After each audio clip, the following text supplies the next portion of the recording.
pense qu'il faut qu'on réussisse progressivement à inventer un certain nombre de dispositifs. Donc, cette année, on va essayer d'ajuster avec les moyens qui nous sont donnés. Donc on va réfléchir à essayer de remettre ici ou là un certain nombre de dispositifs. Mais de toute façon, le nombre de postes est donné. Je vais, c'est mon rôle, essayer de négocier un certain nombre de moyens supplémentaires. Mais il est normal que la tutelle attende un certain nombre de raisons. Mon objectif à moi, c'est d'accompagner la réforme de l'école de manière générale, parce que moi personnellement je crois beaucoup à la démarche qu'a entreprise Xavier Darcos, qui est une tentative pour faire évoluer un certain nombre de pratiques, de pédagogie, d'organisation. J'y crois beaucoup, mais bien évidemment, ici en Guyane, il y a forcément des adaptations. Une casquette un peu comptable, mais c'est aussi mon rôle, vous le comprendrez.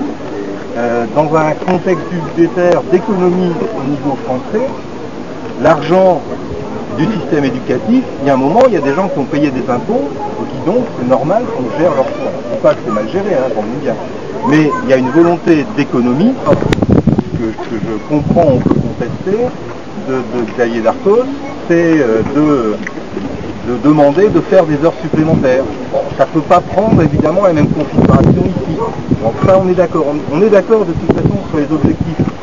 Le tout c'est qu'il faut qu'on réussisse ensemble à imaginer, parce qu'il y a une politique nationale de l'éducation, il est normal qu'elle soit pu lire dans le journal, je ne suis pas le comptable de l'académie, je ne suis pas celui qui est là pour fermer des classes.